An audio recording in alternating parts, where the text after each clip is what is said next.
Imagine being able to build an app with your name on it, just by thinking about it. Meet Base 44, a complete AI creation platform.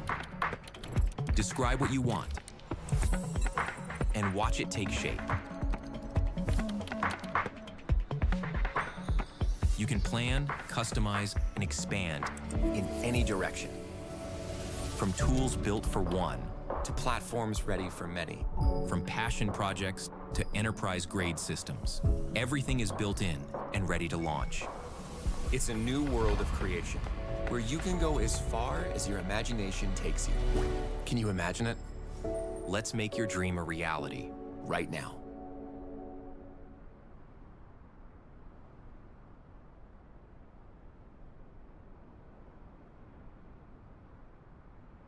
The April 15th tax deadline is coming, and your max refund is a few steps away with TurboTax. Plus, the new tax law can boost refunds by up to $1,000.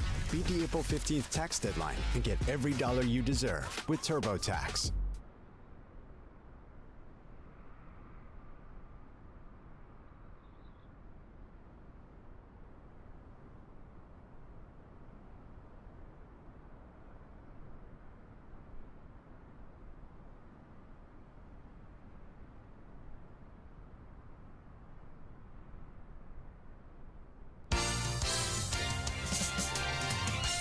From the hot air balloon capital of the world, this is live coverage of the 52nd edition of the Albuquerque International Balloon Fiesta, powered by ExxonMobil.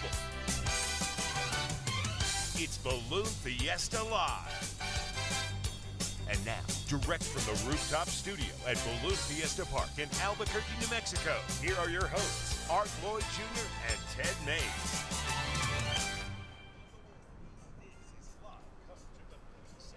And good morning, good afternoon, and good evening, and almost tomorrow. And nearly Tuesday in Australia. There you go.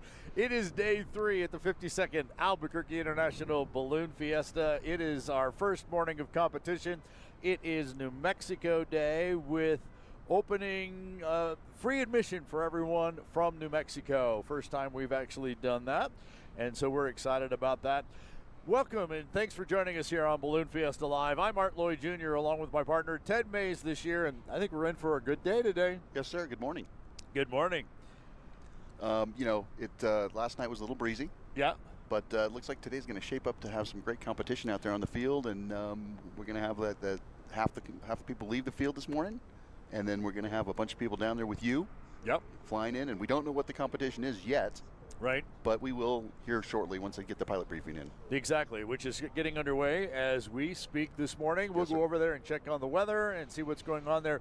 I am feeling the very typical drainage winds that the stuff that when we feel that, we know we're into the regular type of wind cycle. What happens is the wind at the surface kind of comes draining down the valley, so from the north to the south. We're feeling that today. A lot of times that does mean we're going to set up for a box once the sun comes up and things get moving that way. So we're looking at the wind forecast and the current conditions at winds aloft, and we're thinking there could be a box. I'm thinking once that sun crests the Sandias, we're going to have some pretty interesting flights into the field from our competitors once we clear it with that with the non-competitors getting off the field. You know, when I got here this morning, Art, it was, I think, 58 degrees, so we've dropped off to now 53, so it's probably the coolest morning yet that we've had. We see us both in jackets. Yeah, we're both in fleece jackets. Not the heavy jackets yet, but no, we're there. But and part of that's that drainage wind. Yes, absolutely. It comes right into our rooftop studio here. And I'm on the north side. I'm blocking it from you. Yeah, I just figured out that's why you haven't had to have the jackets on. That's exactly right. I'm like that balloon in the balloon glow in the middle. Yeah, protected on all sides by all the others. There we see the Chick-fil-A balloon getting ready for Dawn Patrol. That's Craig Kennedy. And I think that's Tim Taylor right behind him there. So that's some good signs that they're out there getting ready for the Dawn Patrol, and we'll be able to see what the winds are doing now. Yeah, look, 1, 2, 3, 4, 5, 6. We'll see what the winds are doing now, but as we all know, once that sun comes up, things change in that micro atmosphere that we always talk about. So what a great weekend we've had so far already.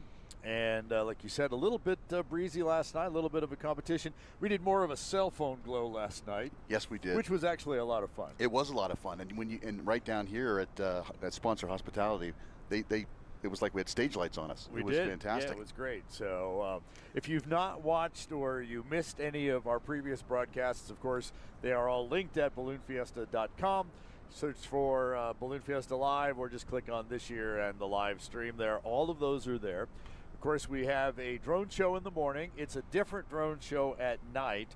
We're not on until the drone show in the morning has already ended, but we recorded it the other morning. And so we do have that online for you to be able to take a look at as well.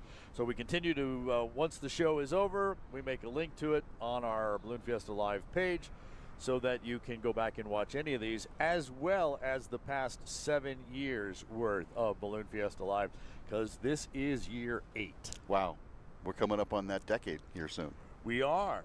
I think it's fantastic. And what's even better is you get people that watch this show from all over the world, all over the country, and you think that there's a lot of people there. There are a lot of people out there that know a lot about ballooning. There's a lot of balloonists that are on there. But I just saw something come up on the chat room. Someone asked, what is the box? Tell me again what the box is. So I think it's That's incredible. what I stand on so that I'm not so short.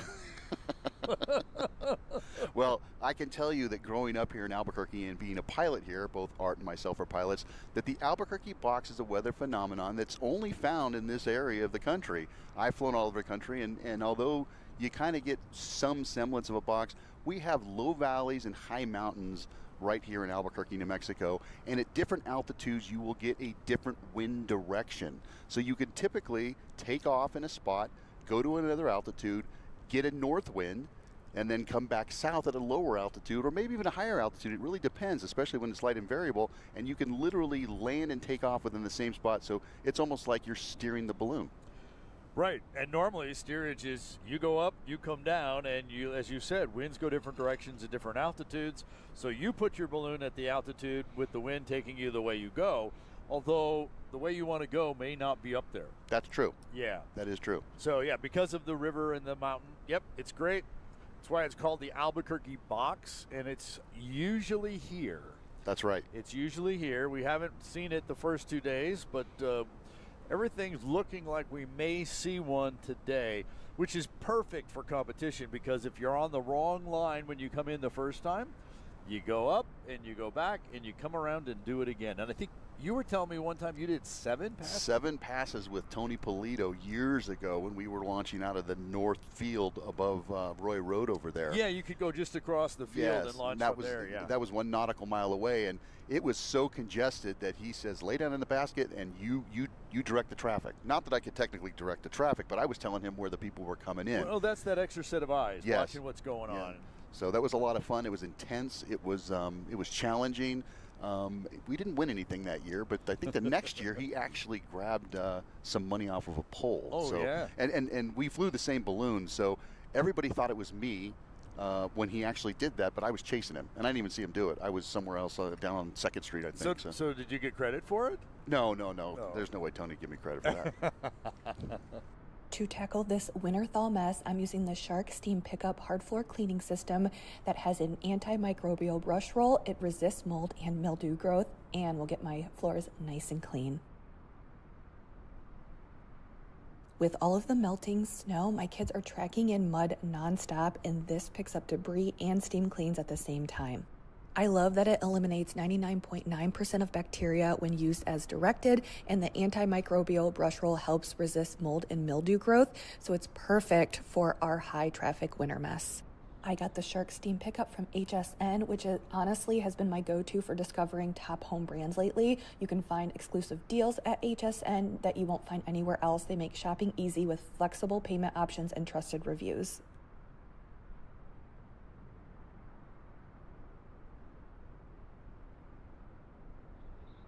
I'm Steve Ballmer, former Microsoft CEO and a basketball fanatic. But more than anything, I'm a data guy. That's why I created USA Facts, to bring you unbiased and nonpartisan government data on issues impacting the lives of Americans. I'll share with you the facts and data, all from our government, You make up your own mind. Who is responsible?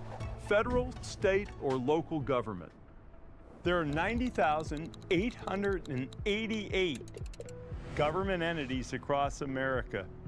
Whew! I sure didn't know that before we started. And I wondered, how is that even possible? What do all those governments do? How much does it all cost? It's our government, so let's explore it. The most recent nationwide data from 2022 tells us we have one federal government representing the whole United States of America, which does turn 250 years old in 2026. We have 50 state governments, 3,031 counties, 19,491 municipalities, which actually also includes Washington, D.C., 16,214 townships, 12,546 independent school districts, and 39,555 special districts like public transportation or water and sewer authorities. That adds up to 90,888, a number that does not include U.S. territories like Guam and Puerto Rico, which have their own governing structures. Let's break it down. County governments exist in every state except Connecticut and Rhode Island, which assign local functions to municipalities or the state retains those itself. Two states have county-like entities with different names. Louisiana refers to them as parishes, and Alaska calls them boroughs. Municipal governments are local governments that are often called cities, towns, or villages, depending on the state.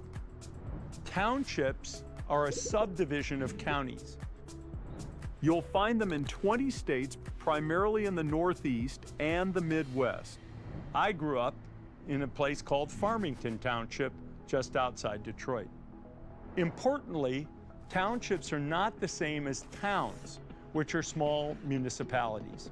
Municipal and township governments do overlap in 11 states, where residents can wind up paying taxes to and receiving services from both the township and other local government. That covers about 43% of the government entities in America. Now let's look at the remaining 57%, which fall into two categories: independent school districts and special districts. Independent school districts run public elementary and secondary education within specific geographic areas. We count them as government entities because most, though not all, operate independently of county and municipal governments. Finally, we have something called special districts, which typically govern a specific type of government service, such as hospitals, electric utilities, garbage collection, industrial districts, and, my favorite, mosquito abatement. Across America, people are subject to the jurisdiction of multiple governments simultaneously. For example, if you live right here, the geographic center of the continental U.S., you are, at a minimum, under the jurisdiction of the City of Lebanon, the Lebanon Rural Fire Protection District, Smith County, the Smith Center Unified School District, the state of Kansas, and the federal government. That's a lot. Now let's follow the money. Total government spending was $8.9 trillion in 2023, the most recent year for which data is available for combined federal, state, and local outlays. The federal government spent $5.1 trillion directly and sent another $1.1 trillion to state and local governments for programs that are operated at the state level. State governments spent $2 trillion and local governments spent $1.9 trillion. Both of those numbers include the transfers that they got from the federal government. Some major categories, such as Social Security, Medicare, national defense, veterans, foreign aid, the interest on the federal debt, are the responsibility of the federal government. 43% of the combined government spending, to be exact. But let's focus on our state and local governments and where their work and costs are shared with that of the federal government. Over the last decade, 19% of all government spending, federal, state, and local, was to support individuals in need, meaning those with incomes below certain thresholds, people with disabilities, who are unemployed, and older adults in some instances. Examples include Medicaid, Section 8 housing vouchers, other housing assistance programs, and SNAP, commonly known as food stamps. 15% of spending went to education, 4% for transportation and infrastructure, 4% for the criminal justice system, and 3% for public health. Governments also have several smaller expenditures, that make up 12% of spending. including agriculture, environmental protection, parks, election administration, and subsidies for some government-owned businesses like The Tennessee Valley Authority, Post Office, the Washington State Ferries, where I live. To better understand which government entity does what, we had to play detective a bit and combine federal government data from the White House's Office of Management and the Budget and state and local government data, which actually gets collected by the Federal Census Bureau. Let's start with the 19% of government spending that supports individuals in need. 83% of which is funded by the federal government. Nearly half of those dollars are federal transfers To the state, primarily for Medicaid, the health insurance program for low-income individuals, which is actually run by the states. States voluntarily choose to participate in Medicaid, and all of them currently do. The federal government reimburses each state for a portion of its Medicaid costs. The lower a state's per capita income, the more Medicaid cost the federal government winds up assuming. In 2025, 10 states receive 50%, and that's the lowest possible match. The maximum possible match from the federal government is 83%, although no state received that much. The highest rate in 2025 was in Mississippi, which got 76.9% of its Medicaid dollars from the federal government. Federal law mandates that states with Medicaid offer coverage for low-income families with dependent children, pregnant women, and qualified low-income individuals over 65, or folks who are disabled. Think of this as the coverage floor. States have additional latitude in who they cover, what they cover, and how they administer their programs. There's a great variation in the income levels at which Medicaid support starts. Some states have traditionally covered a broader population than the federal Medicaid law mandates.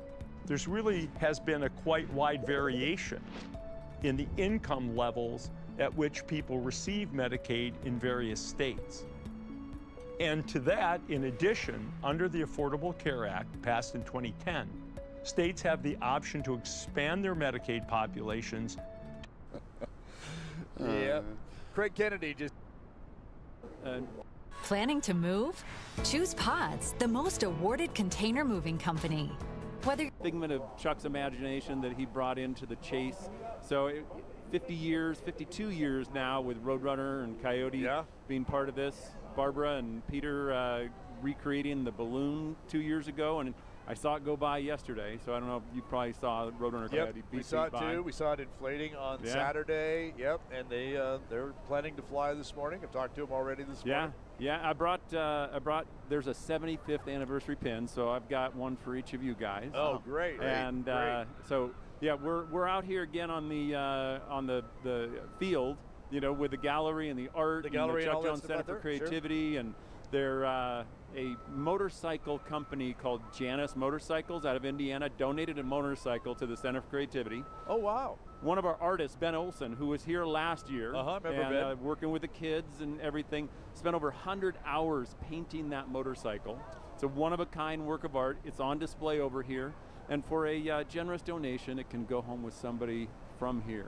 Wow. Anywhere in the country, actually anywhere in the world. Anywhere in the it's world. worth at least going by and taking a look at the artistry of it. So taking that out. Tell me a little bit more about the Center for Creativity. Yeah, so founded 25 years ago, the whole mission is to inspire, ignite creative thinking, particularly young people, but we do programs with autism groups, with seniors with mild cognitive impairment.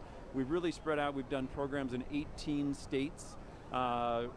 Arts-based, but it's not about teaching art, it's about allowing that inner creative genius to come out that's unique in every person. And so, whether it's preschoolers or junior high students, it's all about allowing them to exercise that part of them that for the most part, by the time when people get out of school, it's sort of gone or it gets killed. So we try to encourage that or rekindle it in our programs. I've heard a lot of people talk about how we kind of teach creativity out of kids as they come through school. And so kind of stifle that. So the Creativity Center, Center for Creativity, it's kind of brings that back. It's an augmentation of it, trying to keep that alive or to reignite it. And you're never too old to reignite that part of yourself. So actually, I was over with Barbara at a school, magnet school over on the east side. And for Albuquerque Loft?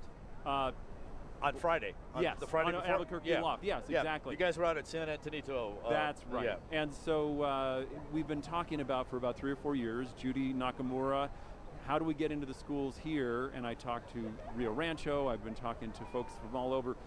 We would love to get the Center for Creativity programs out actually into the schools. We've been doing it here for a few years. Right. And we've served, I don't know, about 50,000 people just here on the field. Yeah. So we'd love to get out to all the elementary schools and beyond around the area and the state. Excellent, excellent. Yeah. So what's ahead in the next 75 years for Roadrunner Coyote? There's actually, there's some new animation being done. Ben, I don't even know if I can say this, but he's been working with J.J. I know, he's been working with J.J. Abrams. Am I supposed to say this? I don't know. On a piece of animation, secret. I have not seen it. He can't really tell me a lot, but he's been working on it for about 1.5 years. It's going to be released next year. It's not necessarily Roadrunner Coyote, but it has something to do with that. That's the best that he has told me.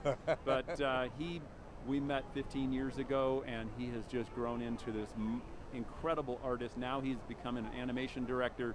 So Roadrunner Coyote continues to live. Next year, I'll give you a little sneak peek. You're talking about 2025? Yeah.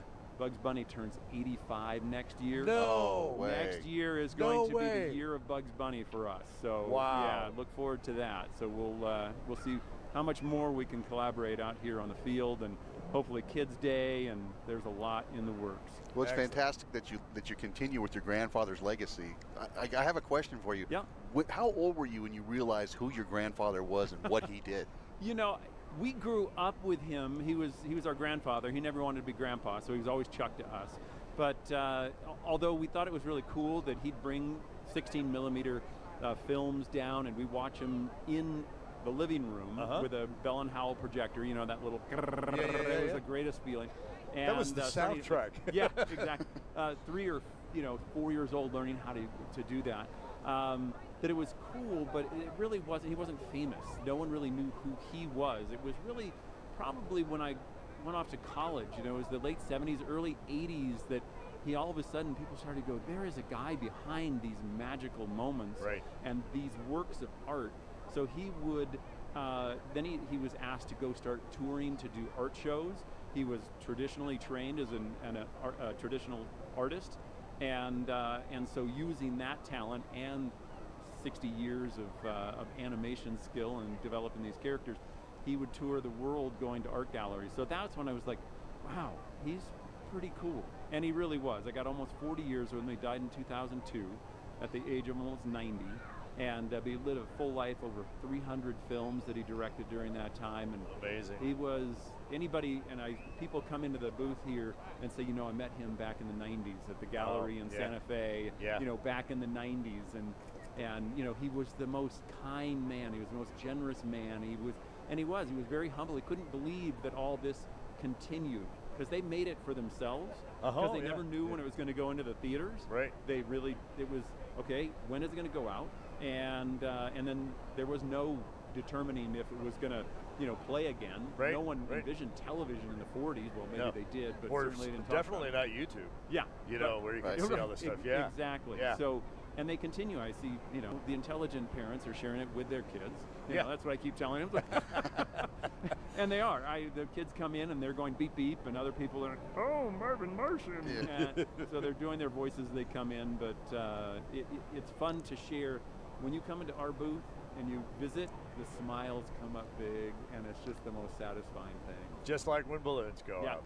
Absolutely. Yeah, absolutely. The partnership has been great. Yeah. Craig, great to see you again. Good Craig to see you Clausen, guys. grandson Thank of Chuck you. Jones, and celebrating 75 years of Roadrunner Coyote and 85 years of Bugs. Next year. Yeah. Wow, I Yeah, cannot no. believe that. Crazy. I'm going to try it. What's up, Doc? Oh, I like it. Yeah, you're going to make that left turn at Albuquerque. Yeah, the too, left right? turn Yeah. at Albuquerque. Yeah. One of the cartoon channels has been playing that little clip a lot in one of their commercial types of things about the left turn at Albuquerque. So that's great. Established here. Yeah, you bet. Craig, Great thanks to for coming see by you. and seeing us. Great to see you as well. As we continue to wait for sunrise to come up here at the Albuquerque International Balloon Fiesta, a couple of those Dawn Patrol guys went up there. Yep, and they're coming back over the field. Yep. Not 4,000 feet, but they're coming back, but they're coming back slow. That does not look like 4,000 feet. Yeah, I think we're setting up for a beautiful competition day, and once that sun crests, we're gonna that surface wind here should calm down a bit, and we'll see some of our non-competitors get off the field, so you can get down there amongst everyone and.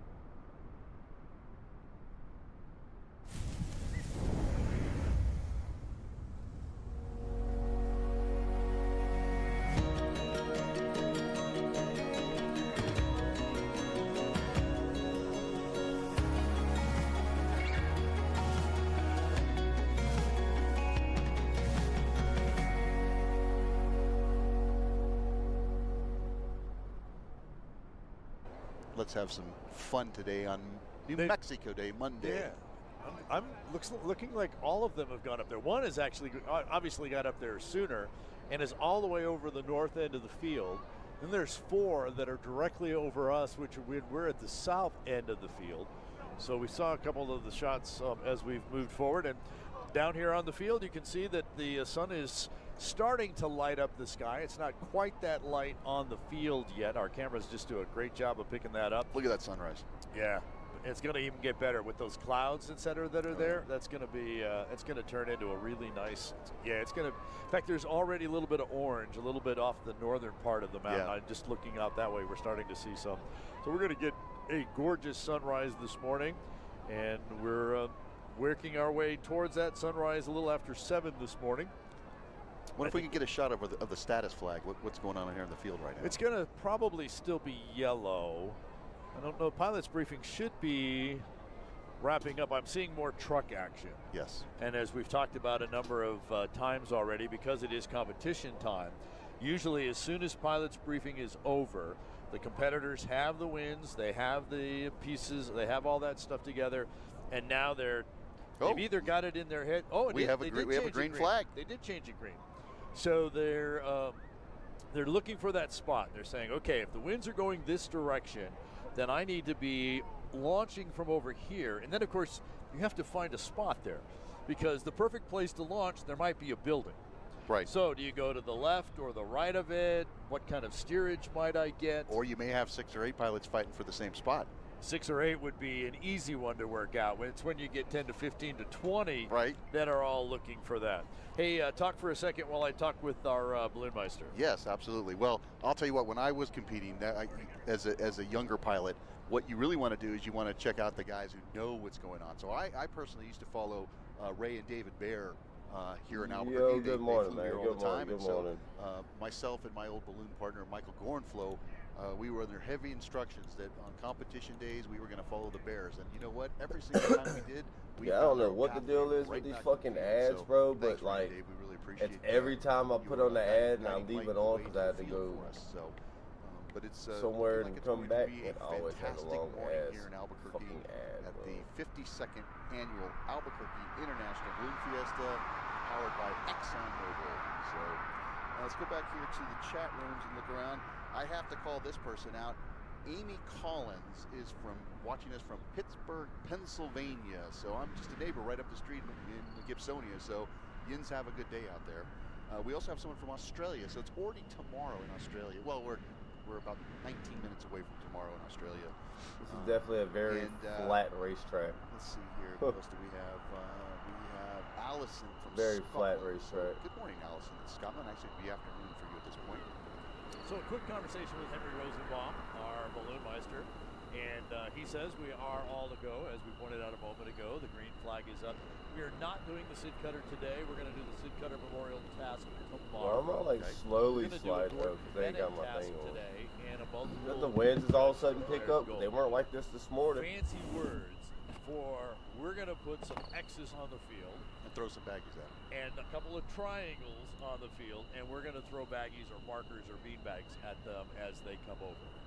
So if there's any pilots crew out there that are watching us live, remind your pilot to put those baggies in the basket before they launch, because I'm one of those people in the club that left them in the glove box. And there are lots of people, and yeah, there's probably no worse feeling than to be flying right over the X.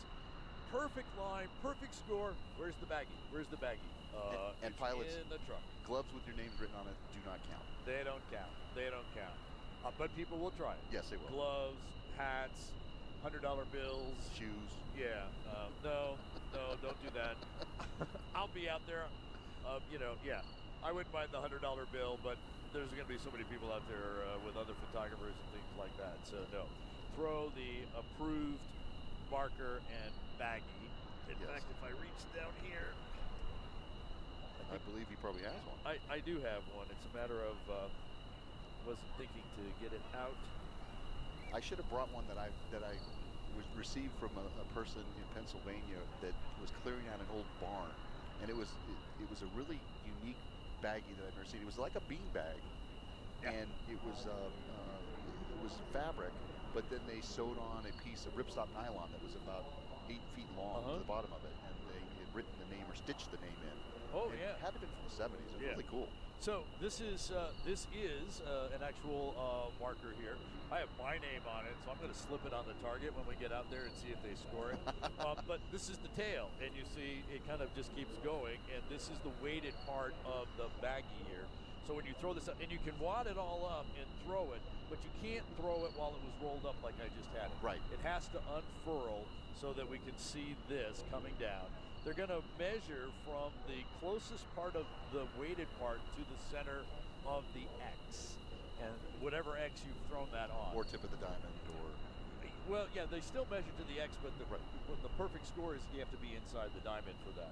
And so they will measure that. There'll be certain colors that have to go on the target. So I don't know what those colors are yet. Henry's going to send us those, but you would send maybe your blue one would have to go on one of the X's, and you'd have to throw the red one on the Gordon Bennett, which would be the triangles. Right. Still measured to the center of the X. We always measure from the center of an X, but sometimes the perfect score is not the center of the X.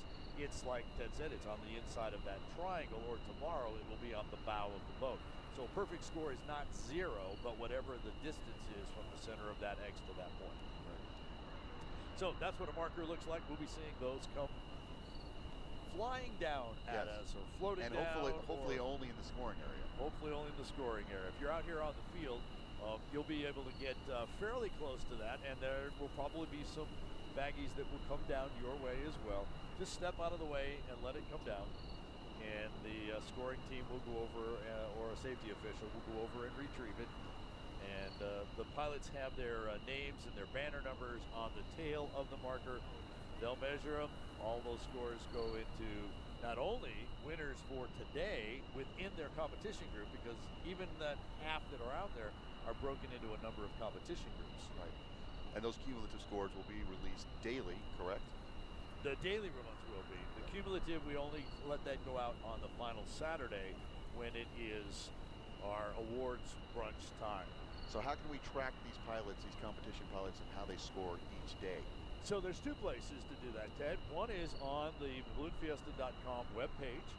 You can go to the pilots and see the scores there. The other is there is an AIBF results Facebook page. then you can go take a look there. It takes them till about 4 or 5 o'clock in the afternoon to actually get those scores posted. By the time they review, I remember their score, they could score up to like 300 baggies and get them in the right groups, make sure there's no protests and other kinds of inquiries that may happen. Usually very few of those. You know that you got there or you didn't. Yes, absolutely. You know, and there are ride balloons getting ready to launch a Rainbow Rider fleet. It looks like they're deliberately putting air in now, not just flapping the air in to get the top in. So we should see those guys getting hot here in a minute after our balloon of the day goes up and we have our national anthem. Our balloon of the day is the Xfinity balloon, if I'm not mistaken. They're sponsoring New Mexico Day. yeah, sunrise officially at 7:06. Those dawn patrollers have come, and now they're coming back towards us as they come down a little bit. So yeah, one coming right down the west side of the field. Yep. And we got a couple more over our left shoulder that had gone south, and they have not made it back to the field quite yet, but I think they're just playing up there, and that's really what they do. In fact, I see a little shift up there. Now it's kind of going from, and it's typical, as the wind comes around the mountain, they're kind of going a little bit southwesterly. Not the ones behind us, but the ones in front of us. Which again, it's hard for you guys to see. Yeah. We're out here commentating, and we know that you're looking at the balloon of the day on there. Yeah. But we're trying to tell you what's going on with the winds out here, and as hard as said in the past, we just can't stick a camera straight up in the air. Right. So it kind of gives us an idea. Just like in fact, right now you can see. I think that's Tim Taylor, if I'm not mistaken. Yeah. He's cruising down the valley. Yep. Literally. And with a little dip, which is interesting because while I see him on our camera, I don't see him out there. There he is. He's right there. He's right to your left. Oh, there he is. Yeah. Farther down here than. Oh yeah. Okay. Yeah, that makes sense. Yeah. There he is. If he knew we were talking about him, he would be waving and glowing. Well, sure. There's the lights between us and there. Yeah. So he's basically right at the south end of the field. Those radio towers a little farther away. And on cue, he's... Find your perfect tax expert, whatever your tax situation might be. Hand off your taxes to an expert who gets you with TurboTax Expert Full Service.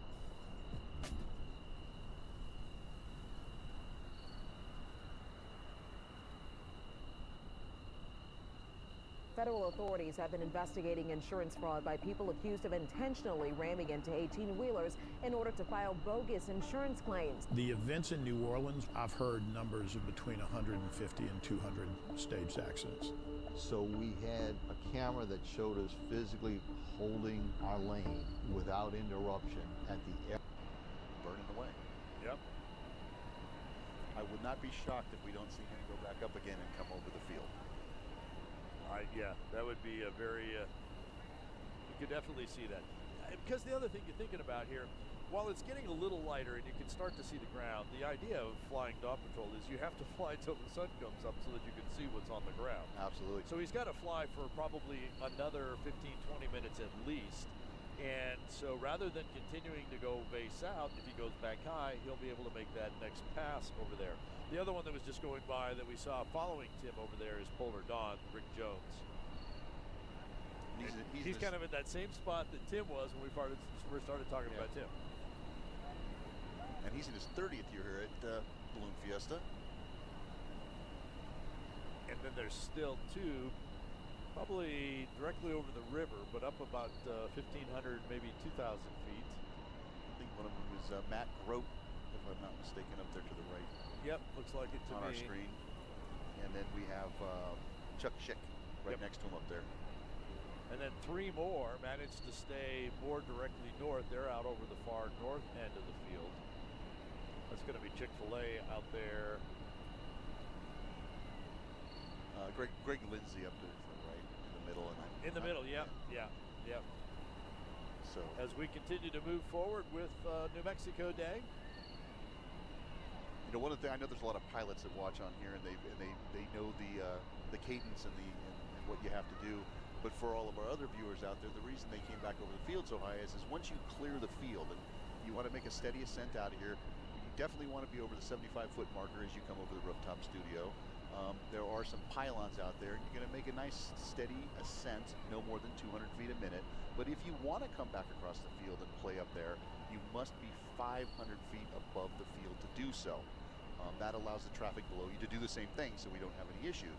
So that those other balloons earlier, they definitely did that. And again, they'll start coming back. All right. I don't know who that is. It's very far north because they weren't on our list. But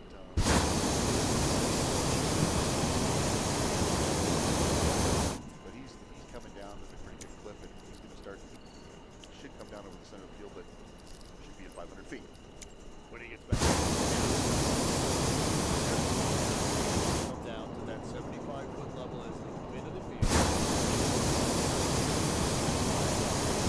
Down to the ground, but not touch them. Right, so they don't get penalized. But yes. yeah. Particular grass. Yeah. But if you hit the grass, expect the penalty. Yes. The Visit Albuquerque balloon, the green side. The side that's on the laying on the ground is red. So it'll soon be Christmas again. Yeah. Paul Petrie flies the Visit Albuquerque balloon. Rainbow Riders manages that, but Paul's flying it this week here at Bluefield. And these passengers, they are going to show because you know those ride pilots are going to take them up, and they're just going to hang out. They're just going to go up there and watch. Amazon. Yeah. Yeah. It's going to be a great day. So we're going to call a lot of banner numbers throughout the morning here. That's going to be a way for us to be able to identify who's coming in. So there's basket 604 laying on the side. We already know that the 600 series are ride balloons. So those are the people that we're talking about. There's getting those big balloons in place. Well, not on the dream competition call it banner number over 299. Not on purpose. Because you know what will happen with this box? Some of these guys will go out, fly the box, come back here. Here's the non-competitive flying box who is, coming over the field. So there could definitely be somebody. Oh yeah, in there. yeah. I meant straight competitors though. Yeah, yeah, and then you'll say, but that's not a competitor. I'll probably even catch it. Oh yeah, there's banner number 443. That's not a competitor. So they're just coming back to tickle the grass and make a nice landing so they don't get any enchantment on their plane. All right, so on the Gordon Bennett, which is throw into a triangle, and you want to be the closest to the X but inside the triangle, that's going to be an orange marker. Okay? And let's see, the 40, 40, 40. So there would be 3 triangles around the X. Looks like it just could be you and so I again. The one as you come in from the north and the one on either side, east or west, the center, the point of that triangle is going to be 40 feet from the center of the X. So a perfect score from that would be 40. However, the triangle on the south side, the point is going to be 20 feet from there. So you can take the safe one as you're coming in and throw left or right.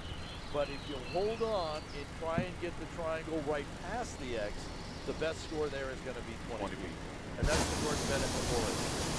Then on the multiple judge declared goal, there will be, let's see what they're talking about. At Cox, your internet and mobile price won't change for 5 years. From 5 Halloweens fucking ads to 5 4th of Julys. Fucking crazy, bro. Like, I never had ads on this. All of a sudden, now there's ads on this.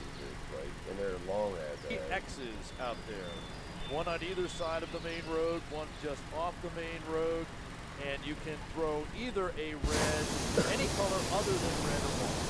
Any color other than red. Because the orange one. So you're going to take their marker for that area. I'm going to take the blue one. It's not going to be a Gordon Bennett. Yep. If I put this on the Gordon Bennett, it's not going to get scored. It's right. going to get measured in one of those other X's. So yeah, so I need to go to one of the multiple declared goals and throw mine on there. All 3 X's are valid. Closest to the center of the X. That's what we're... Bro, why the wind steady picking up? God dang, bro. So that's the competition for this morning. And we'll be down there to call all that for you. And if we look out there now, you can see it's getting a little lighter as the sun continues to rise over the Sandias. That one balloon that kind of stuck in on the sun control up there to the north, he's actually got it. He's kind of coming southeast over now. I like it. Looks like he can totally miss the field. Yep. Am I the only one catching these 30-ass mile an hour winds, man? This is some bullshit. It was literally 9 miles an hour when I fucking started to see this morning. Taking the colors here for him. Jacob Little is flying Xfinity like, for this us is this crazy, week. bro. Is yours like that? And it's not going to be long after the balloon of the day Xfinity gets in the air that all of our other non-competitor balloons are going to be ready. We've got already some ride balloons standing up. We've got a number of the balloons right here on the south end of the field. ExxonMobil, Intel, Bro, this is some bullshit. The winds are just picking up faster and faster and faster. I mean, they're basically ready to go hot as soon as Jacob gets Xfinity. Like, it was literally an hour ago. It was only 9 miles an hour, bro. Because they know how important it is to get up and get out of here. This bitch done went up a whole 20 miles per hour. Anchor pilot that flew the other day for us over there, inflating as well, right over the top of the to the left. Yes, yeah. So we have our balloon camp in a competitive balloon today. That'll be fun. So it is time for us to go down to the Main Street stage and our public address announcer, Mr. Bill Royal.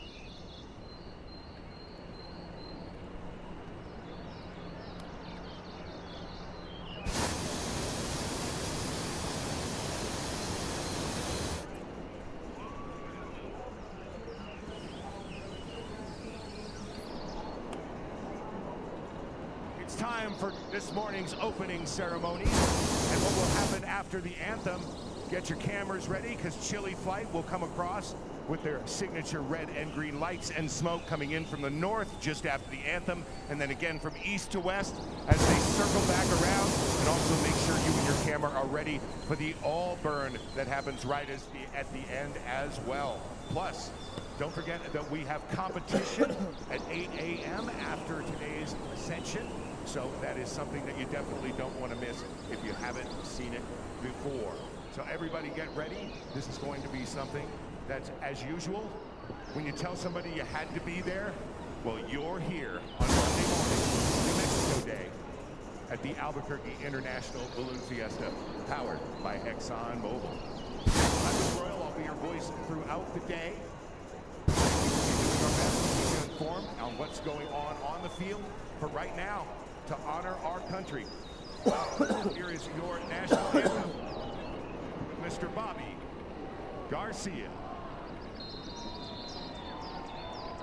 Oh, say, can you see by the dawn's early light what so proudly we did at the twilight's flashing, whose broad stripes and bright stars through the perilous fight o'er the ramparts we gallantly stream, and the rocket's red glare, the bombs bursting in air, gave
them and the Chili Flight Express on pass number 1. Yes, they're going to go to the south and turn around and then come from the east and pass us back over and go to the west. Exactly. And I think we're ready to place a balloon. I think so. They're going to get that last part of the Chili Flight across. And then we'll get the rest of the folks coming with those guys up.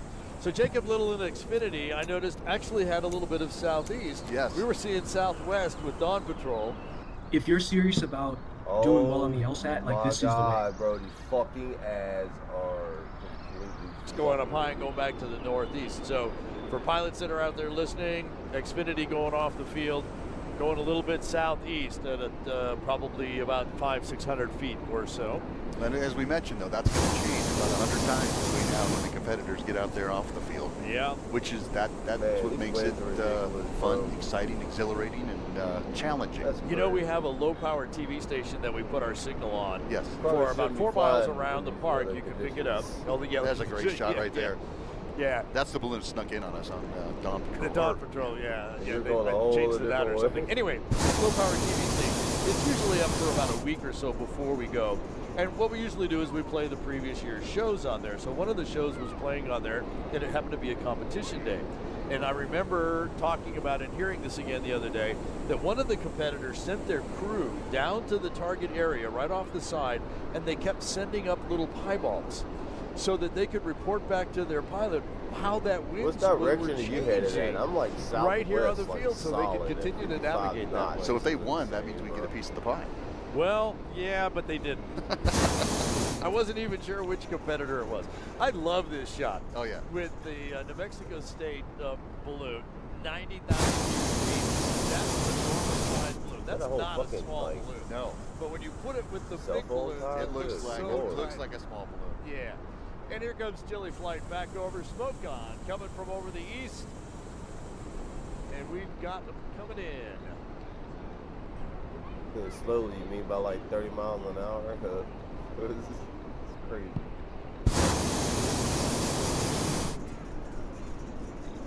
And there's the starburst. It's right behind the roof. So we have to watch the camera like everybody else. Here they come. Yeah, I can hear the motors now. There they come right over top of the roof.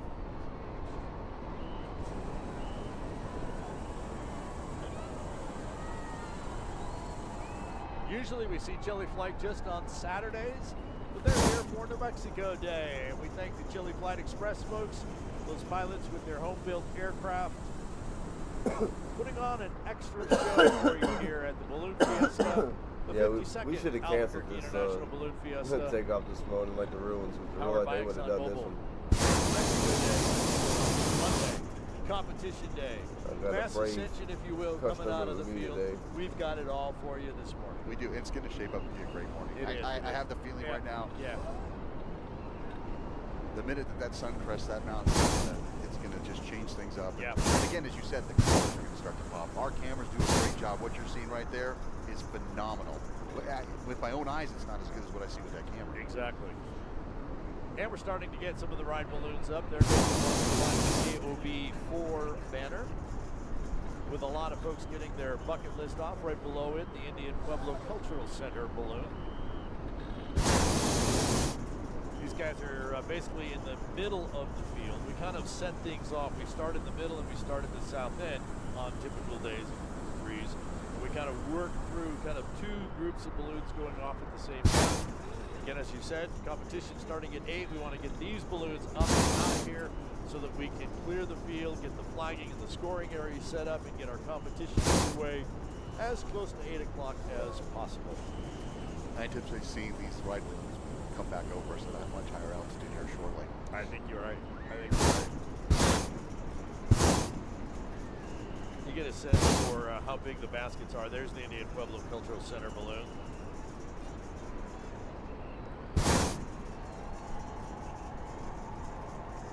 Great shot there. Awesome. Alfred Salazar flying the Indian Pueblo Cultural Center balloon. And did you say Brad Rice is Yes. On it? I believe so. He is indeed. And he's doing what Brad does. Nice, slow and easy over the top, making his way down here. And there's the logo right in between. Like I said, we have to same cancel size a as the flight Yankee for wind or hot air balloons. We can always.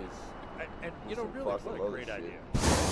Scott Appleton obviously went to the universities and said, "Don't you think you ought to have a balloon, and a balloon program?" And that wind really dropped on the ground down here. Together, we'll manage it. We'll fly it for you. They'll take it, set it up at the games. I wonder if they'll set both of them up when the Aggies play the Lobos. Well, they played it.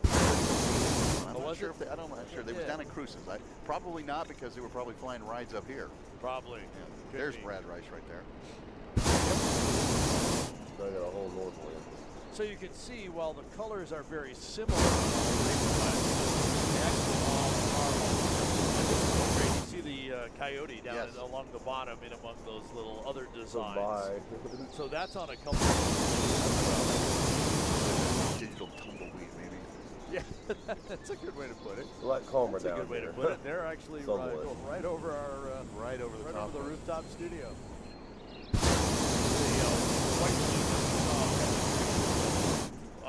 Was originally made for a different sponsor, but they did it as kind of a banner so that they could continue to rotate the banner.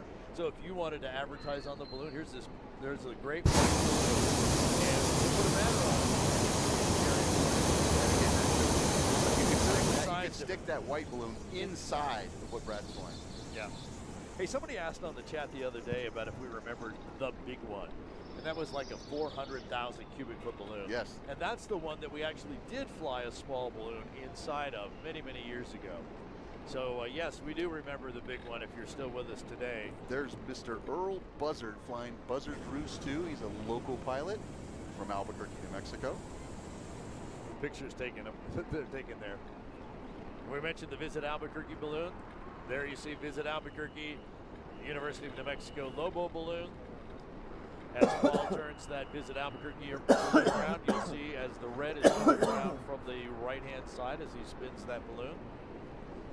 There's the red side. We'll just flip cameras. We don't even have to wait for him to I think I'm just going to hang out down here. That's the advantage of watching a Balloon Fiesta live. We'll just change the camera angle to give you what you want to see.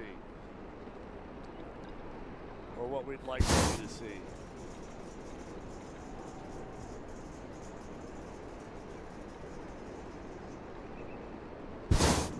Great shot of all the guests out this morning, getting a nice mini mass ascension, as we refer to it. Once this field clears, it's going to be open for competition, and we'll go down in the middle of things for the Gordon Bennett, right? Yep. So the black one with the yellow and orange is just kind of floating along the top of right there. Yeah. No, they switched on it. Sunset Glow, Tom Steiner. Yeah, I guess that is him. That is him. Yeah, that's in there. And we can see the white streamer on his basket. Yesterday being our memorial flight, those banners and those streamers tend to stay all week. To tackle this winter thaw mess, I'm using the Shark Steam. Me and your ads about to fight, yeah, like. Remembering people on the first.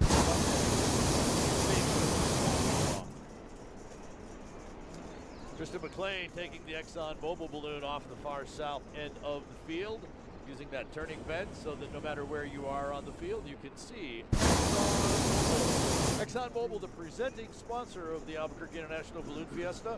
But starting next year, they will be the title sponsor. So next year, we'll be talking about the Exxon Mobil Albuquerque International Balloon Fiesta. And as he comes around, that should be the turning bend right there, just as it was going out of the screen. So we're doing a great job of clearing the field here. We're moving. Make it really nice for our competition. We just have the Intel balloon launching off in front of us. Get a shot of that. New Mexico State New Mexico State. I was just going to point out New Mexico State was the one that was kind of in the air a little farther away. And then we just kind of moved right in on it. 4 ride balloons launching out of the field. start row 2 down here on the south end. Let's see what you're doing. We're going for a splash and Balloons dive. pilots cannot launch off the field without a launch director. So they are dressed as referees or zebras, if you will. And if you hear the whistles, that's them making sure that everybody's paying attention. They're looking up because when you're in the basket of the balloon, you look up, you just see a whole lot of color above you. Nope. And so they move away from the balloon. They can look up, make sure. I was trying to get in that field, especially and in damn this wind case, pushed me over like here. those ride balloons that are coming over, that they have either gotten some altitude or are not directly over, out Safely. Yes. So that shot's looking from the north end, so you're looking at the next set of ride balloons, but we're starting to see some of the non-competitors start to inflate. We do something called a 3-row rule here, and that is that you look downwind 3 rows of balloons, and you should be basically ready to do what they are doing. So if 3 rows ahead of you, they're launching, you should be getting ready to launch. If they're just starting to lay out, you should be getting ready to lay out. If they're going cold, like blowing air, that's what you should be ready to do. So you always watch down so that you're ready when we get to you and not prematurely inflated and burning a lot of fuel or not late. And all of our launch directors are volunteers as well. Many of them, pilots and crew, from not only here in Albuquerque, but from around the country, that actually give up the opportunity to fly in order to provide the launch direction. Clouds as the sun starts to crest the mountains, and a little bit of a gusty breeze. That's pretty typical right before the sun rises here. Along with the temperature drop. Yep.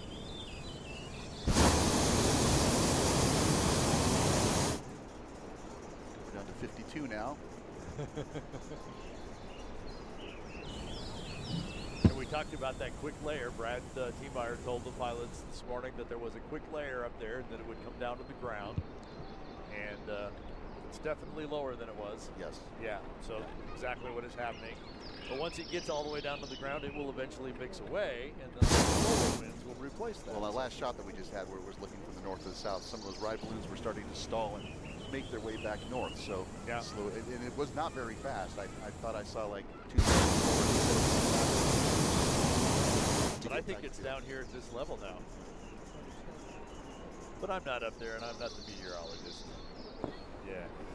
There goes Cottywampel off the right-hand side of the screen, kind of the reddish one with the white design, flower design on the side. We've mentioned that one a few times. Mike Heffron. He has a wheelchair-accessible basket that he flies for Rainbow Riders. Colorado balloons, providing rides. All under the contract of Rainbow Riders, which, of course, Scott Appleman founded many years ago.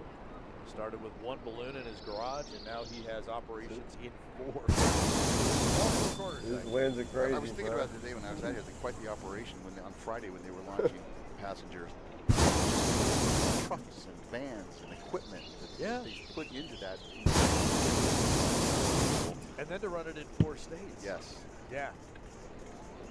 But, yeah, there's a great shot of Cottywampel, the heart with the ribbons coming out of it. Tentacles with hearts, looks like.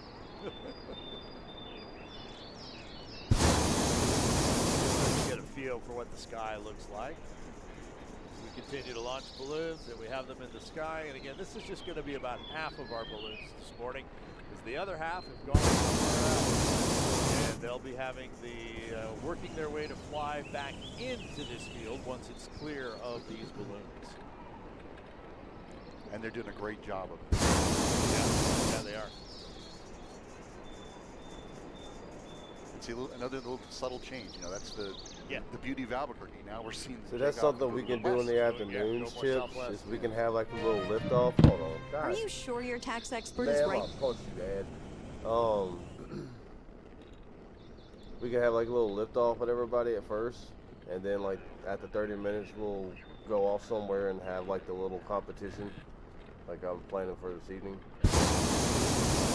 Unfortunately, Tuesday, Wednesday, Friday, Saturday night, I'm not going to be available because dance rehearsals got added and shit got changed, and so I'll only be available for tonight and Wednesday night and then maybe Sunday night. Morning, good.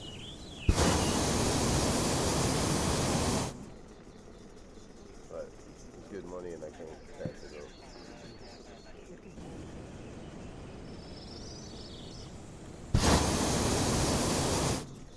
It must be right under the side of the bar.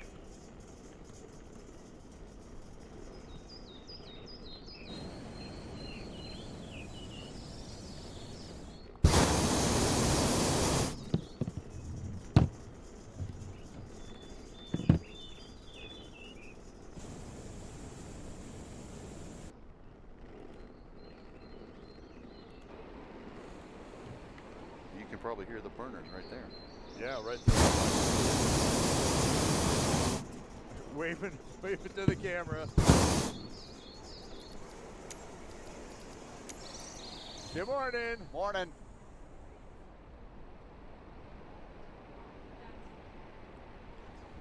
Yeah.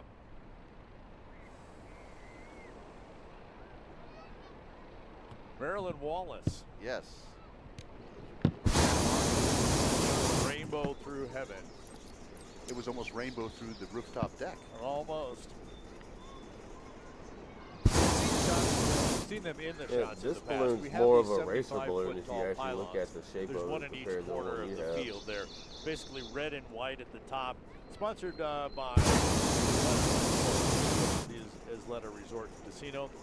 That's an indicator of that 75-foot level that'd be good that with pilots are supposed to be at by the time they actually leave the grass. Plus, that would give us a chance to feel the winds and understand the winds, you know. And you know, you may remember in the early days, we used to put little helium balloons on strings that were 75 whatever it is, 75 foot tall. The problem was when the wind blew, it just kind of blew it down. Yeah, see it amongst everything else. Yeah. The pylons definitely are there. Yeah, there it is right there. That's one of the ones out on the, let's see. That'd be the northeast, no? Yeah, northeast corner, yeah. Yeah. So that's 75 foot tall. There's one of those in each corner. And the balloons need to be at least that high when they get to the edge of the field. Ted has talked multiple times about that 200 foot per minute, meaning that you're going to be gaining altitude at the rate of 200 feet every minute. When I just stood up and turned around to the south, a lot of those ride balloons now are probably anywhere from 7 to 1,000 feet. Oh yeah. And they're coming back right over the field. And they're in the sunlight. They are in the sunlight. Right. And in fact, the Xfinity balloon is up over the field on the west side, probably more over Edith. Oh yeah. So the people out in Corrales, Rio Rancho, you will have some visitors a little later on, I think, if they stay there.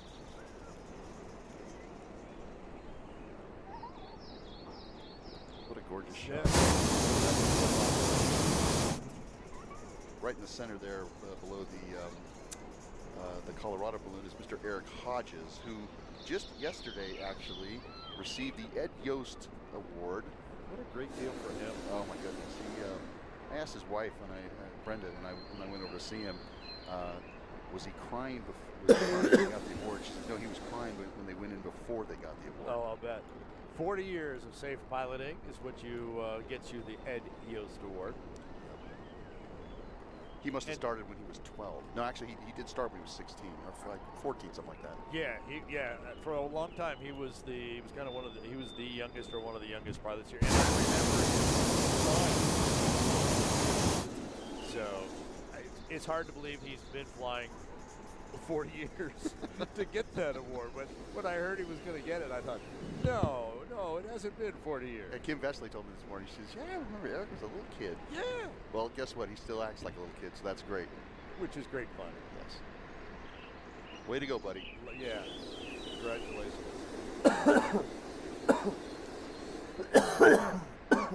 That system is Mark from North Carolina. Yeah, dude, that's probably what you got to use for your competition. Yesterday. I noticed this balloon, these type of balloons are the fireplace. is a fly a Mirage little rotor. bit. That's not the most quiet thing out there. In fact, that's usually why I'm half deaf in my left ear now. Planning to move? Oh Choose my pods. God! You The know most. what? We're not doing no more of that shit today. Like fuck, bro. Hey, excuse me, brunette lady. Can you like turn this way so I can see the tree approaching us? I can't see because of your big ass head. Never mind. Mother Nature said I'll choose otherwise.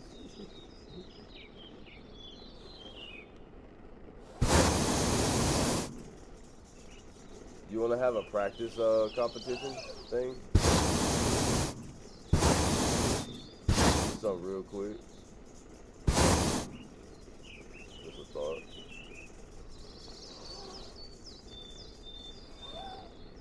It's just us, Boom.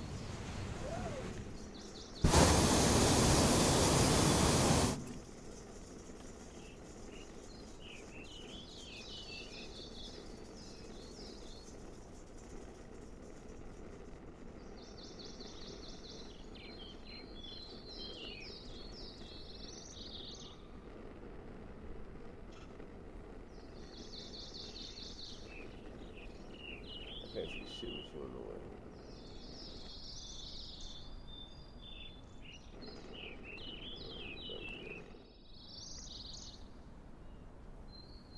I think it's cool to like see you like that. Alright, just follow me. Hold on.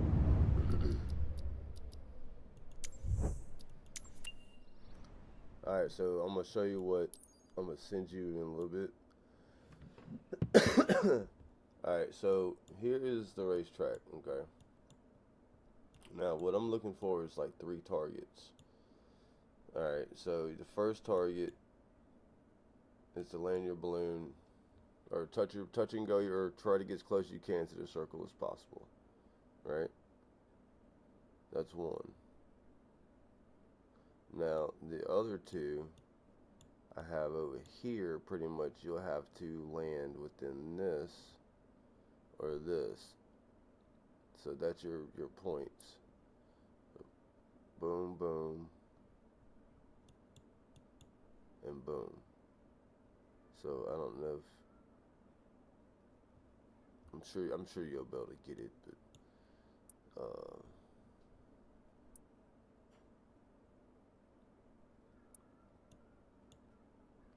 so in the winds we went this way. Yeah, you're over here. Alright, so the winds, because we started here, so we're going to want to come down this way. Hold on. Don't move. Shit. What the fuck?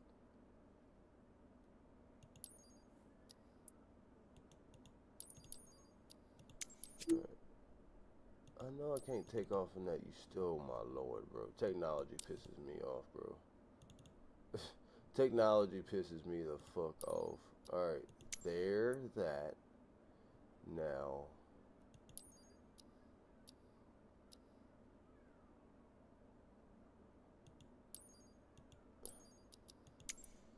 Okay, so the wind's kind of doing that. So now, you want to take that and kind of like use this like little buffer area. So we got some pretty good winds, which we're gonna need a little time. So I'm thinking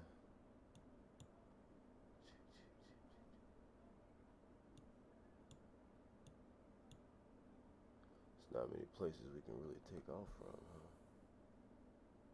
But we can go. It's a little more up this way too. So regardless, we need to keep this. I guess we'll just.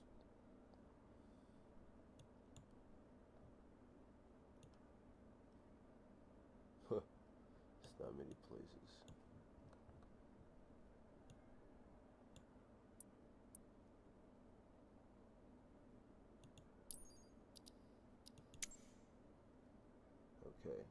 so that gives us kind of an idea. I'm so hungry right now. Alright, look, I guess we'll just take off right here. No, hold on. I'm so like, this is gonna be our best bet, huh? Let's do this.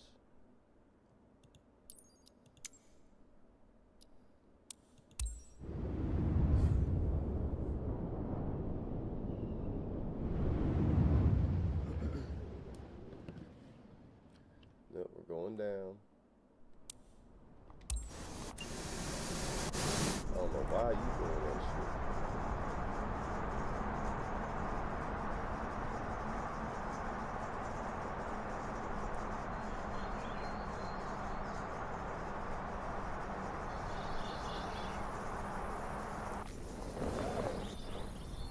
Holy crap, bro.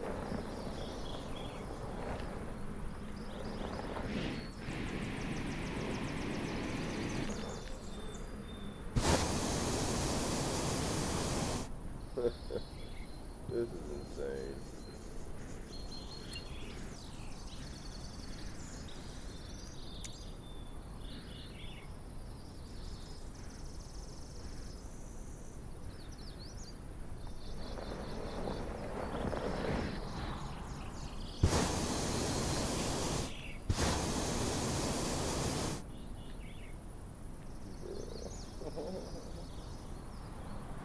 Hi, animals.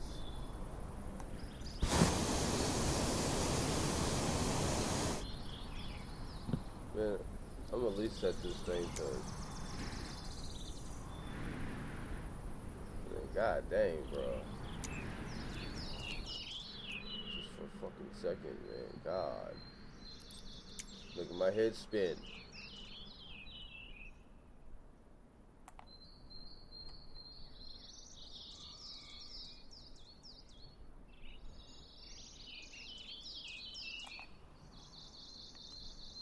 I'm gonna heal. Yeah, I had to calm my winds down for a second, bro. Fuck, it's just getting annoying. Golly. Alright, so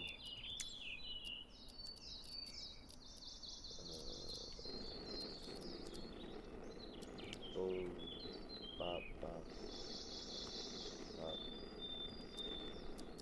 bop, boom, bop, boom. Alright, so once I take off, I'm hitting the light winds again, obviously, but yeah, let's see what happens. So pretty much, I don't know if you saw, but there is a few little targets on the map. Pretty much. Oh, that's too far from where we're going. So you got this circle here. You have these things here. 1, 2. That's the goal.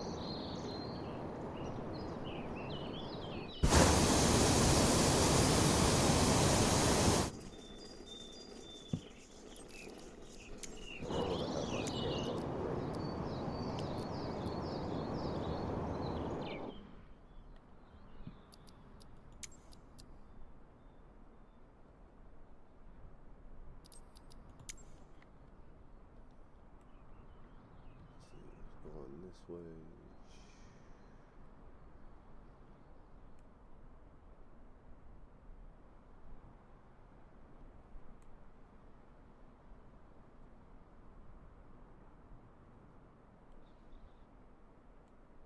I know the racetrack around here somewhere.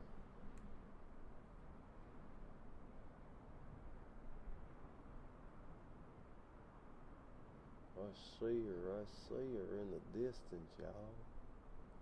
That's a long flight, but the winds are kicking, so we're gonna be alright.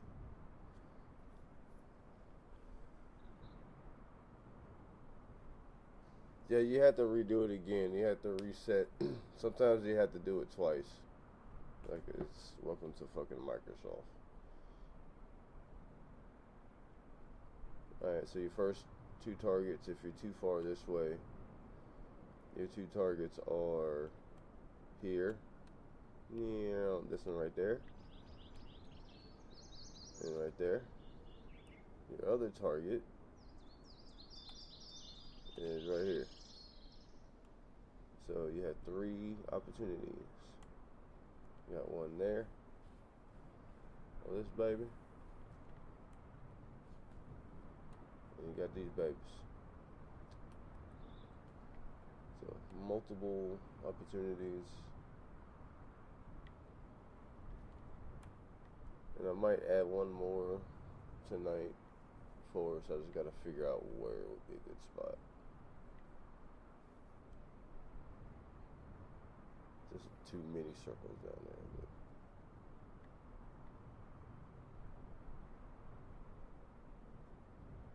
But yeah. Alright, well, let's see what happens. We're gonna be chilling here until then. Well, not me personally. Alright, here we go.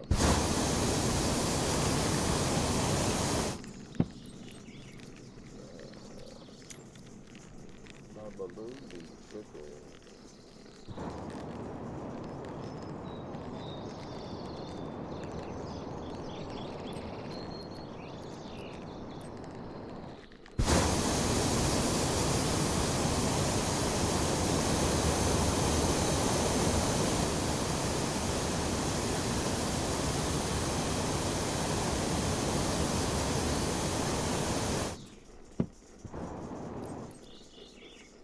Get above the treetops.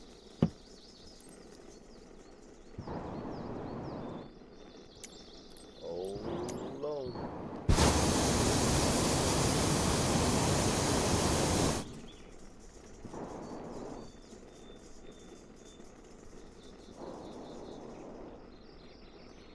There you go. See?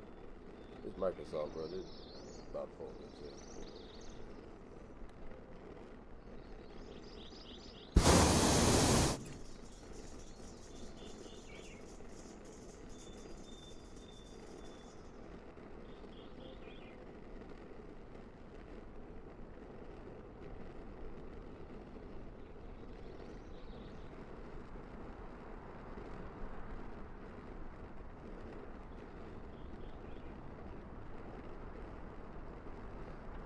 Chilling.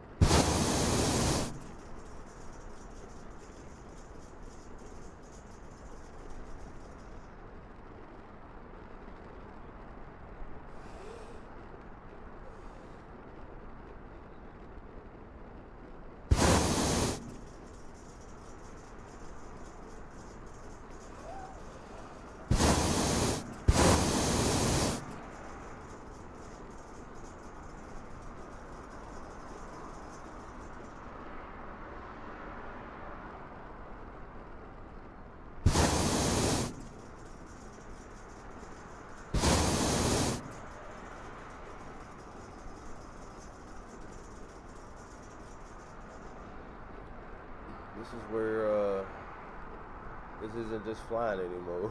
It's called critical thinking, strategy, and skills. And holy shit, here we go. Especially with winds being this fucking crazy. Yeah.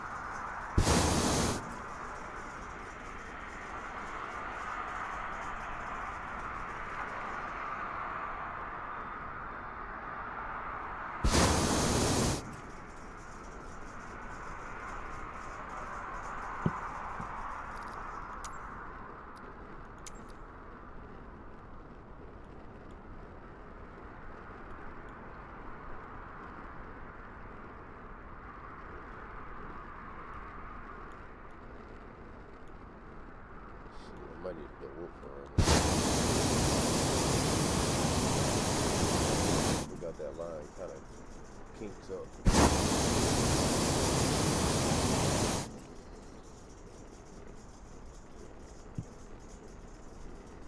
I got a lot of weather on. There we go.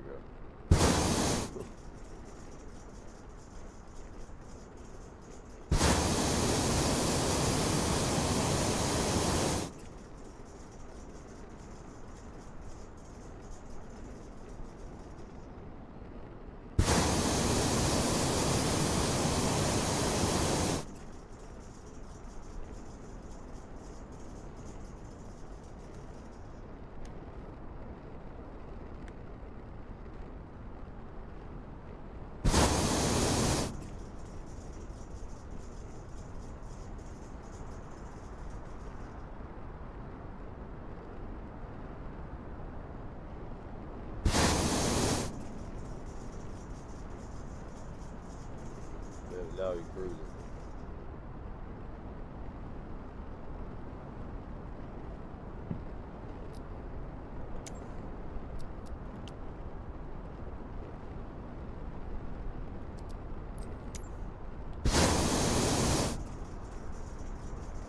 Yeehaw to the ground. 50 knots, y'all. Here we go. Crazy. It's that close to the ground, dude.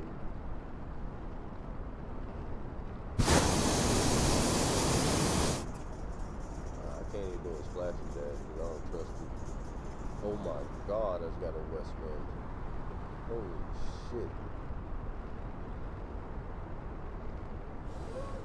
No.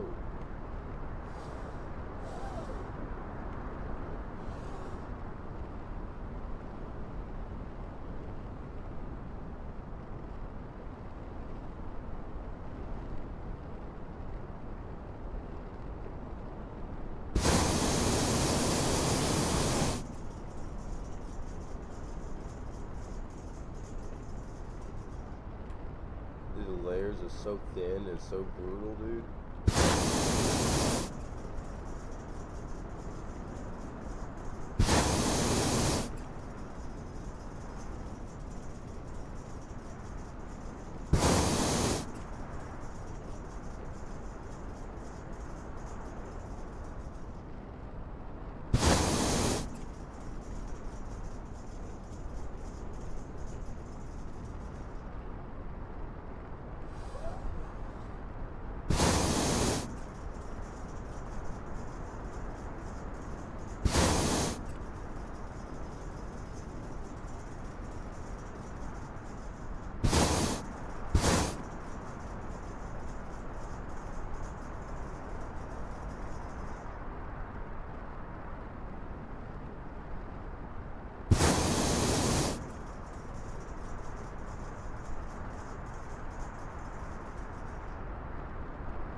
Silver. Oh, word. What the fuck?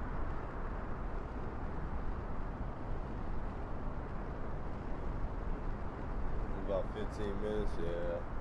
About that time,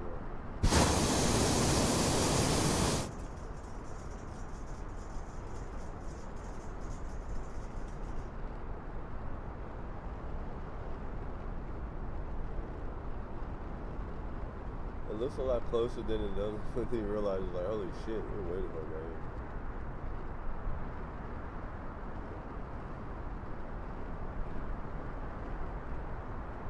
I mean, technically, I mean, when you're doing the competitions and you're going off to come in to, you know, to drop beanbags on targets and shit, there's like a certain amount of, I guess, miles or mile radius you have to be outside of, you know, to not be disqualified. I think it's like a 2 or 3 mile radius. But also depending on the wind, so that's all like shit. I mean, I'm cooking up here now. I'm going at, I said, fuck it.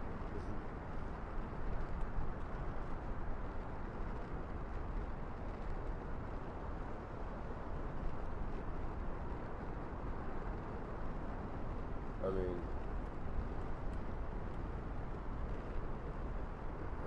we're gonna be close.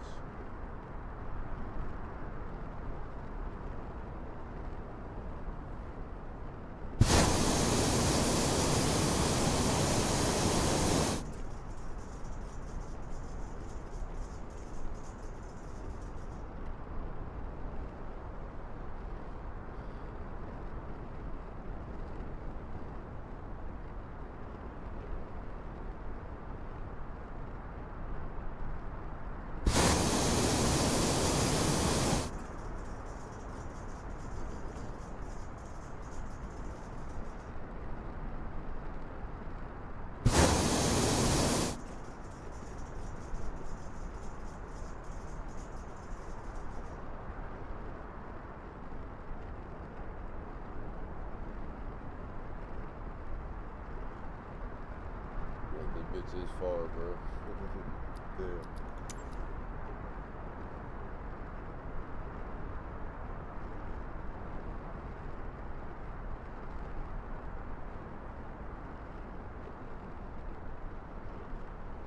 Like, this is where it's predicting me to go right in this area. Wait a minute. We're over here. I don't know why I keep doing this shit.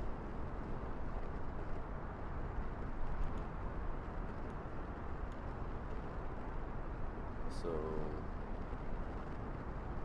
that's gonna be the closest that we're gonna get to. But as you can see,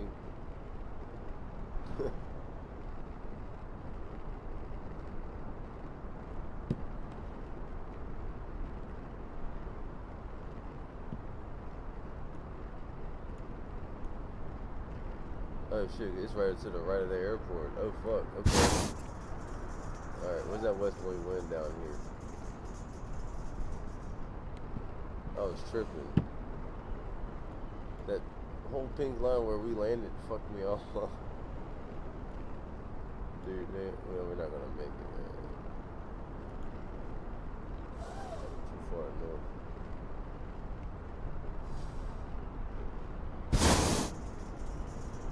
Find the straight west wind right now.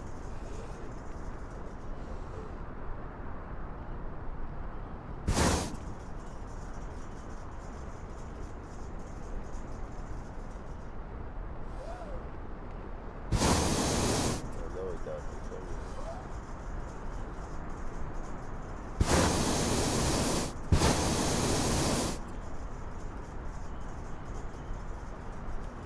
Give me that west wind. Hi, baby.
night times is better because you're getting under the end. Although they got a house in the middle of the fucking highway, guys. Well, somebody's tractor trailer fucking moving company is gonna get fired. And now I'm just hanging head up here, just chilling. Man, you way up there. I'm trying to get this west wind down. It's where we gotta go is over there.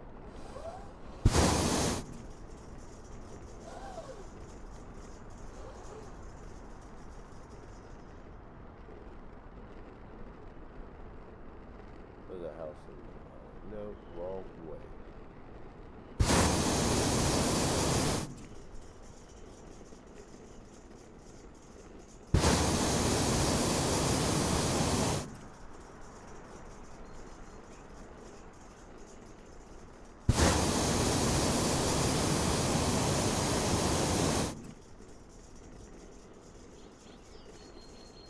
I don't think we're gonna make it.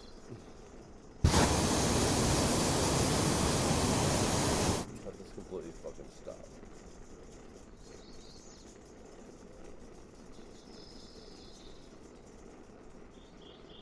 We ain't gonna make it, dog. Too far north.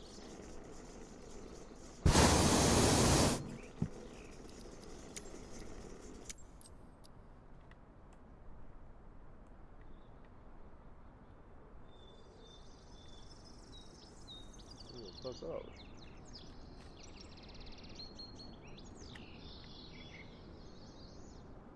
Man, we can't see it that far yet?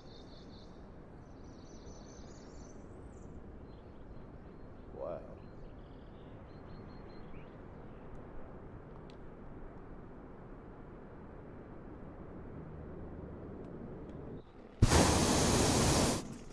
Oh, there's the west wind. Alright, there we go. We gotta hold this. We gotta hold it. No. There's a small ass west wind.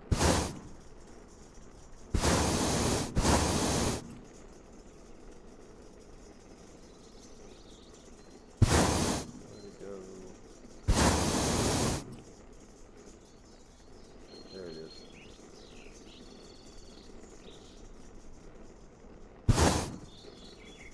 Damn, that thing is like so thin.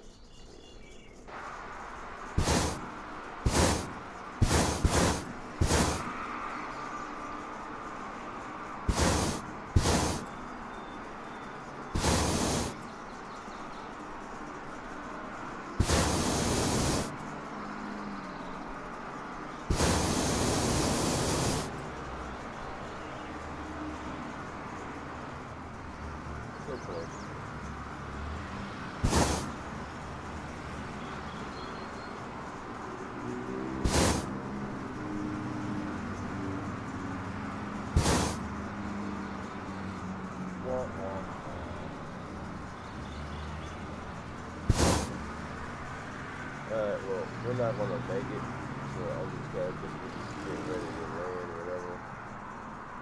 I don't know where the hell you went.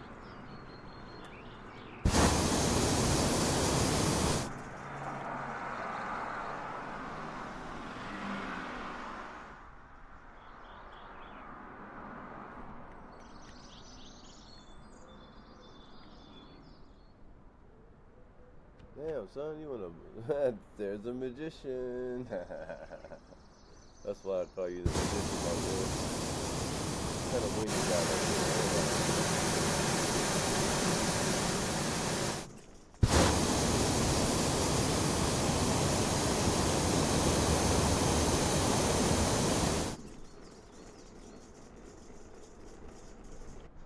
You tracking on some kind of direction over there.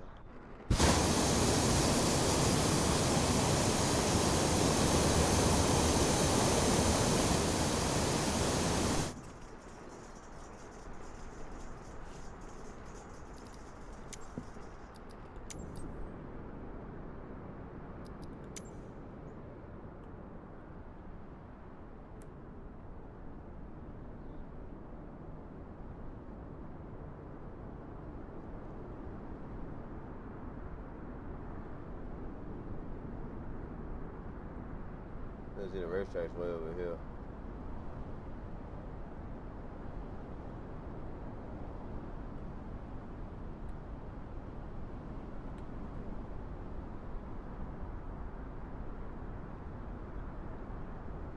Yeah, we're gonna be just north of it, ladies and gentlemen.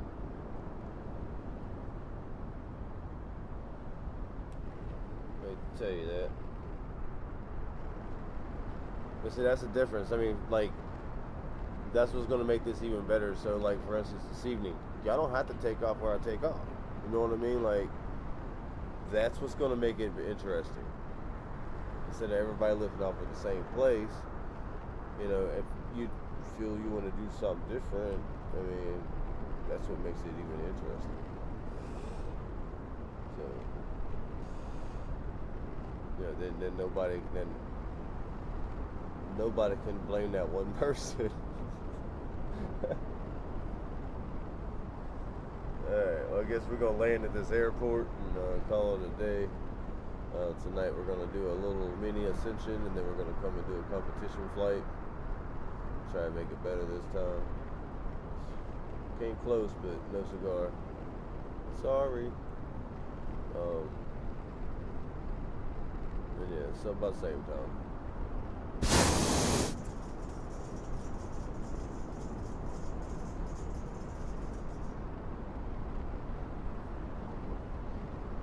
That is a fact, my boy. That is a fact.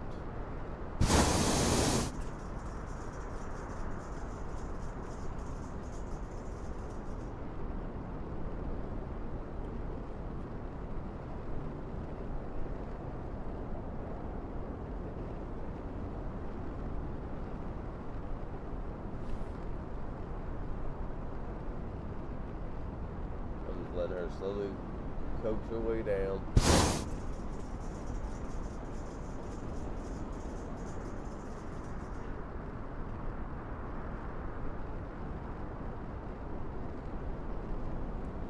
Now I'm passing you up. Actually, there is with winds like this and something like competition, you can actually have like balloon races, like literal balloon races, from like one airport to the other or whatever, you know. And right now, I'm winning. Ha ha ha ha. I'm kidding. Just so stupid. Maybe I might better get a splash and dash yet. Hold on.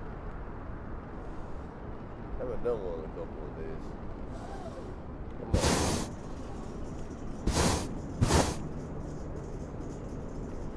She definitely doesn't hold in as much air as the other ones. Nope, I'm getting a wind twist.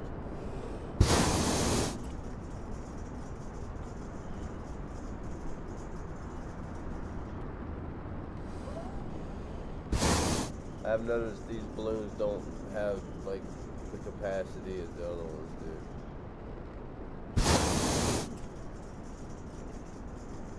Like, I can bottleneck some of these balloons. I can't bottleneck this one. This is going to collapse on me. I'm just going to miss the water. Maybe miss the water.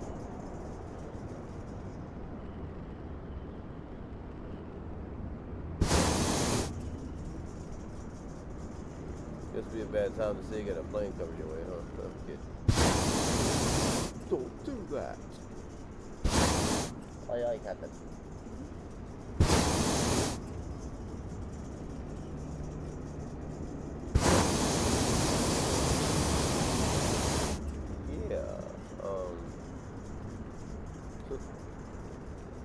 Oh shit, you got a little wind.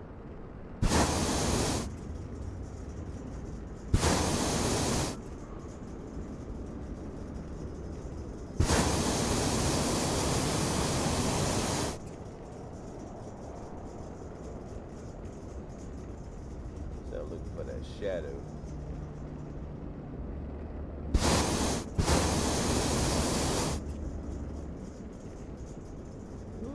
Son, that wind.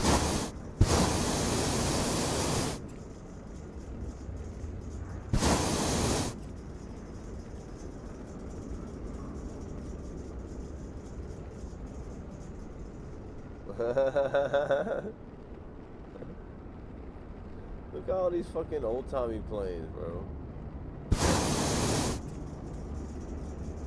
Don't crash into one of these bitches.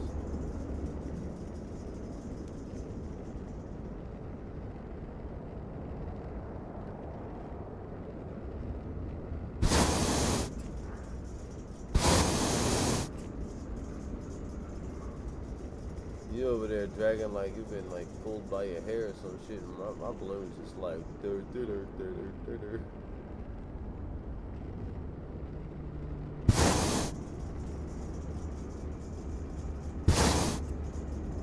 It's a short ass radio tower, bro. How can you see anything?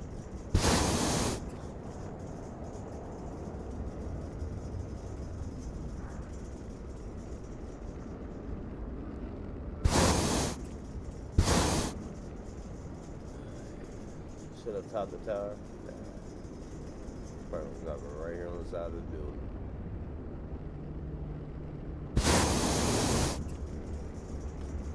Or, never mind. The wind said different.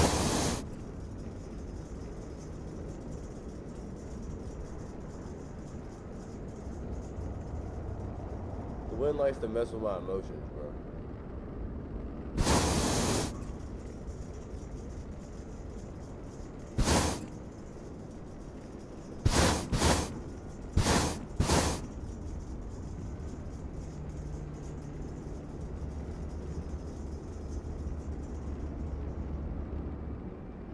I knew it. As soon as I went down there, that wind gonna pick up.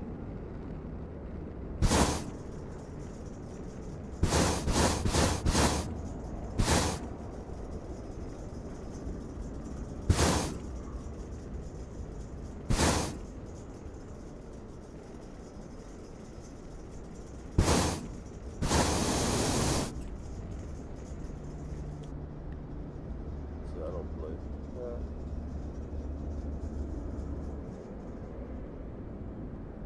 I'm gonna come say hello to the ATC people.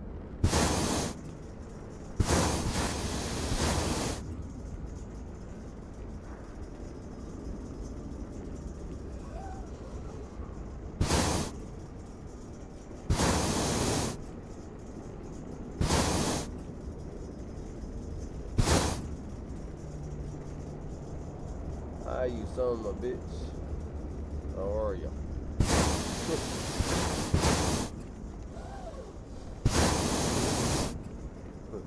Say hi, ATC. You got the smallest tower ever. How do you see? You can't even see nothing. I said you can't even see nothing. I'm on your level now. Alright, see you later. Oh shit. Alright, I guess I better land this baby. Well, Chips, man, look, it's been fun and real again. We got a little competition practice in this morning. Got some work to do, but oh, it's just a circle.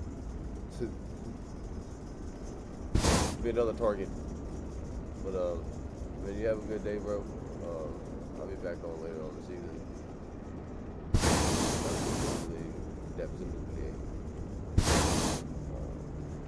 But yeah, man, you have an awesome day. Be safe out there. And I'll holler at you later, probably. Great fly tonight.